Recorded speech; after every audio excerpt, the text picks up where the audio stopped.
جب عشق سکھاتا ہے آداب خودآگاہی، کھلتے ہیں غلاموں پر اسرار شہنشاہی۔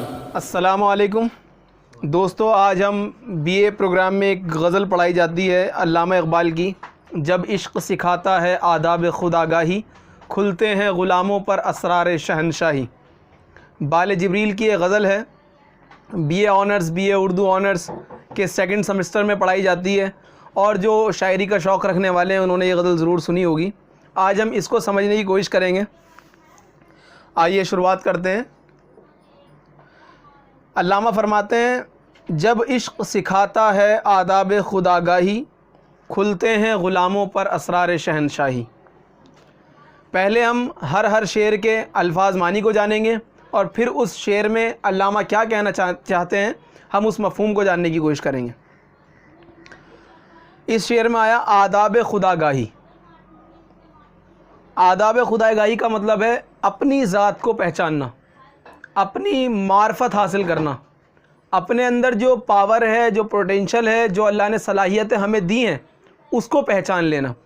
یہ مفہوم ہے آداب خودآگاہی کا۔ اسرار شہنشاہی، اسرار کہتے ہیں بھید، اور شہنشاہی یعنی بادشاہت۔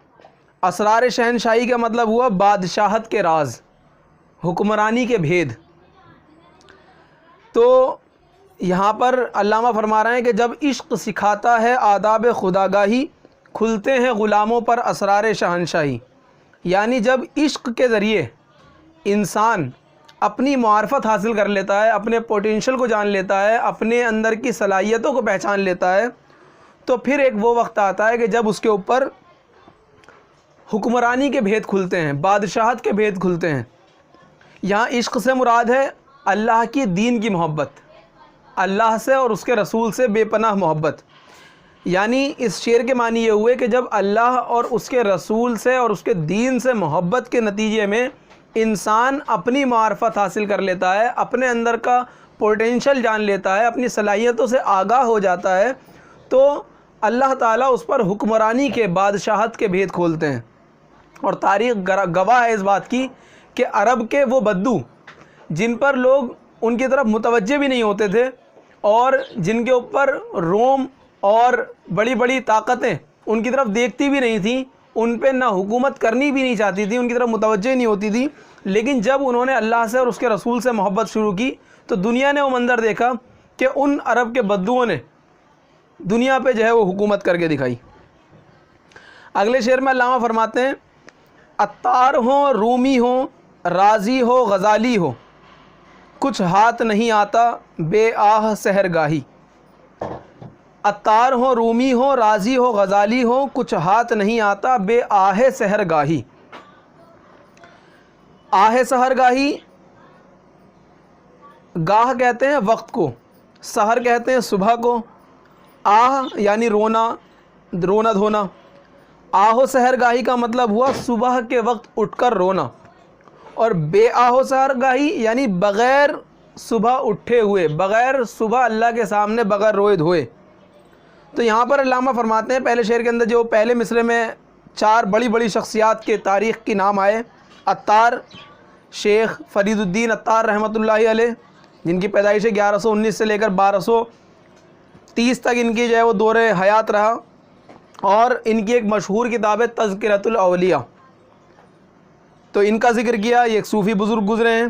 ساتھ میں رومی، ان کا پورا نام ہے مولانا محمد جلال الدین رومی رحمۃ اللہ علیہ، اور علامہ ان کو اپنا شیخ و مرشد بھی مانتے ہیں، علامہ کے شیخ ہیں ایک طرح سے، اور ایک بڑے پائے کے بزرگ اور صوفی گزرے ہیں۔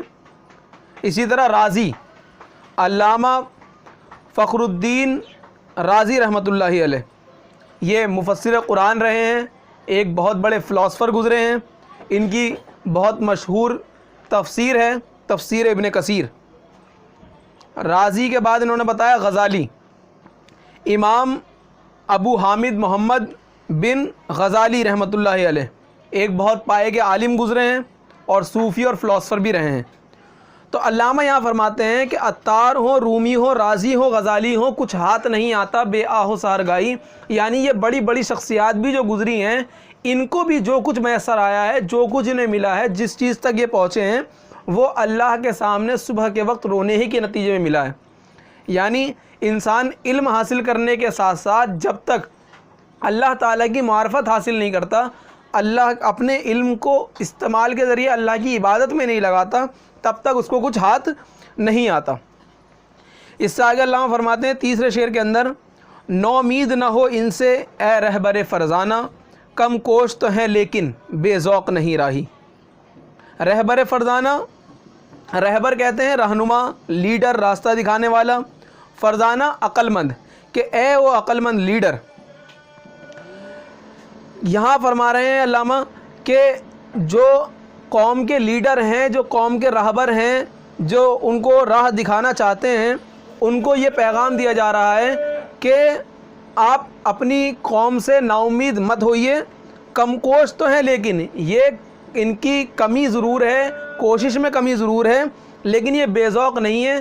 دین کی، اللہ کی اور اس کے رسول کی محبت ان کے دلوں میں موجود ہے، بس ان کو راستہ دکھانے کی دیر ہے اور یہ اپنی منزلوں کی طرف فوراً جستجو میں لگ جائیں گے، تو ان سے نا امید ہونے کی ضرورت نہیں ہے۔ تو اس شعر میں علامہ نے یہی فرمایا کہ نا امید نہ ہو ان سے اے رہبر فرزانہ، کم کوش تو ہیں لیکن بے ذوق نہیں راہی۔ اگلے شعر میں علامہ اقبال فرماتے ہیں، اے طاہر لاہوتی، اے طائر لاہوتی، اس رزق سے موت اچھی جس رزق سے آتی ہو پرواز میں کوتاہی۔ طائر لاہوتی یہ ایک پرندے کا نام پرندے کا تذکرہ ہے، طائر پرندہ، لاہوتی، لاہوتی لفظ کو سمجھنا پڑے گا۔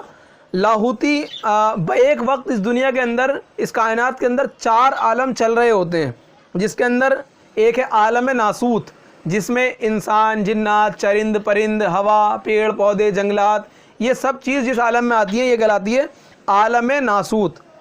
جب انسان اللہ کی معرفت حاصل کر کر، اللہ کی محبت حاصل کر کر اپنے اعمال کا تزکیہ کرتا ہے اور اس سے ایک اگلی منزل طے کرتا ہے، اس کو کہتے ہیں عالم ملکوت۔ ملک کہتے ہیں فرشتوں کو، کہ فرشتوں کا عالم۔ اسی طرح ایک ہوتا ہے عالم جبروت۔ جب عالم جبروت اس کو کہتے ہیں کہ جب انسان اس لیول کو بھی کراس کر لیتا ہے، اللہ کی محبت، اللہ کی اطاعت اور اس کے رسول کی محبت اور اپنا تزکیہ اتنا زیادہ ہو جاتا ہے، تو پھر وہ عالم جبروت میں پہنچتا ہے۔ اور ایک آخری عالم ہوتا ہے جس کو صوفیہ کی زبان میں فنا فی اللہ کا عالم کہا ہے، فنا فی اللہ کہا جاتا ہے، کہ انسان بس وہاں پر جا کر ایک بہت اونچے مقام پر پہنچ جاتا ہے، وہ کہلاتا ہے عالم لاہوت۔ یعنی وہ خاص قرب الہی کا مقام ہے جو اللہ کے بہت زیادہ برگزیدہ بندوں کو حاصل ہوا کرتا ہے۔ تو علامہ فرما رہے ہیں کہ اے طائر لاہوتی، اس رزق سے موت اچھی جس رزق سے آتی ہو پرواز میں کوتاہی۔ پرواز یعنی اڑان، کہ اے وہ پرندے کہ جس کی پرواز تو وہ عالم لاہوت ہے، تجھے پہنچنا اس عالم لاہوت تک ہے، تیری پرواز اور تیری جو اڑان ہے وہ اللہ کے قرب والے بندوں میں ہونی ہے، اللہ کا قرب تجھے حاصل کرنا ہے، تو تو اس رزق سے بچ جو حرام کا رزق ہو۔ اور ایک حدیث کا مفہوم ہے کہ انسان جب ایک لقمہ اپنے پیٹ میں حرام کا ڈالتا ہے تو 40 دن کی عبادت کی لذت سے وہ محروم ہو جاتا ہے۔ تو یہاں پر علامہ اپنے اس شعر کے ذریعے قوم کو یہ پیغام دینا چاہ رہے ہیں کہ وہ رزق کھاؤ جو حلال ہو، جو محنت کا ہو، جو اچھا ہو، اور اگر وہ رزق نہیں ہے تو اس سے اچھی موت ہے کہ اس عالم تک تجھے نہیں لے جا پا رہی جو قرب الہی کا مقام ہے۔ اگلے شعر میں علامہ فرماتے ہیں، دارا و سکندر سے وہ مرد فقیر اولا ہو جس کی فقیری میں بوئے اسد اللہ۔ دارا اور سکندر یہ ایک دنیا کے بڑے عظیم بادشاہ گزرے ہیں۔ سکندر یونان کا ایک بہت بڑا بادشاہ گزرا ہے جس کو شوق ہوا کہ پوری دنیا کو فتح کرے، اور سکندر ایرانی سلطنت کے بادشاہ کا لقب تھا دارا۔ تو دارا جو ایک آخری بادشاہ گزرا اس کو بھی سکندر نے فتح کر لیا تھا، اور سکندر نے آدھی دنیا پر حکومت کی، آدھی دنیا کو ان نے فتح کر لیا تھا۔ تو یہاں فرما رہے ہیں کہ دارا و سکندر سے وہ مرد فقیر اولا، وہ مرد فقیر، وہ درویش، وہ اللہ والا، وہ برگزیدہ بندہ اللہ کا، وہ اللہ کا نیک بندہ اچھا ہے، وہ فقیر اچھا ہے، ہو جس کی فقیری میں بوئے اسد اللہ۔ اسد اللہ جو ہے یہ حضرت علی رضی اللہ تعالیٰ عنہ کا جو ہے وہ لقب ہے۔ اسد اللہ کہتے ہیں اللہ کا شیر، تو وہ حضرت علی کا لقب ہے جو اس شعر کے اندر استعمال کیا گیا ہے کہ دارا و سکندر سے وہ مرد فقیر اولا ہو جس کی فقیری میں بو اسد اللہ ہی. تو حضرت علی رضی اللہ تعالیٰ عنہ کی بو جس درویش سے آتی ہو وہ زیادہ اولا اور زیادہ اچھا ہے. حضرت علی رضی اللہ تعالیٰ عنہ کا ایک واقعہ ہے کہ ایک شخص بہت دور کا سفر کر کے حضرت علی رضی اللہ تعالیٰ عنہ سے ملاقات کرنے کے لیے آئے کہ میں امیر المومنین سے ملاقات کرنا چاہتا ہوں. جب وہ گھر پہنچے تو حضرت حسین رضی اللہ تعالیٰ عنہ جو گھر میں تھے انہوں نے دیکھا کہ ایک شخص آئے ہیں جو باہر سے آئے ہیں اور ساتھ میں ان کے جو بال ہیں وہ گرد آلود ہیں, کپڑے جو ہیں وہ بالکل بوسیدہ ہوئے ہیں, سفر کی ایک تھکان طاری ہے. تو انہوں نے کہا کہ آپ پہلے آرام فرمائیں, ذرا دیر ٹھہریں, ہم ابھی ملاقات کراتے ہیں. اور اتنے میں وہ ان کے لیے ایک عمدہ قسم کا کھانا لے کر آئے کہ آپ اس کو اتنے کھائیے اور پھر آپ کی امیر المومنین سے ملاقات کراتے ہیں. تو جب وہ حضرت کھانا کھانے کے لیے بیٹھے تو انہوں نے کہا کہ ابھی میں آ رہا تھا راستے سے تو میں نے مسجد میں ایک غریب شخص کو دیکھا جو پانی میں روٹیاں ڈبو کر کھا رہا تھا, اس کو بھی بلا لیتے ہیں, ہم ساتھ کھا لیں گے. تو تب حضرت حسین رضی اللہ تعالیٰ عنہ نے فرمایا کہ وہی تو حضرت علی رضی اللہ تعالیٰ عنہ, وہی تو حضرت علی امیر المومنین ہیں جن کو آپ نے مسجد میں دیکھا, اور آپ جو ہے وہ اپنے اس معمول کو, اس روٹی اس طرح کھانے کو, اپنے کھانے کے اندر وہ سادگی کو, اپنے معمول کو توڑیں گے نہیں, وہ اپنے روٹین کو چینج نہیں کریں گے, آپ کھانا کھا لیجئے. تو یہاں وہ بتایا کہ ان بڑے بادشاہوں سے وہ مرد فقیر اولا ہے, وہ مرد فقیر افضل ہے کہ جس کی فقیری کے اندر حضرت علی رضی اللہ تعالیٰ عنہ کی بو آتی ہو. آئین جواں مرداں حق گوئی و بے باقی, اللہ کے شیروں کو آتی نہیں روباہی.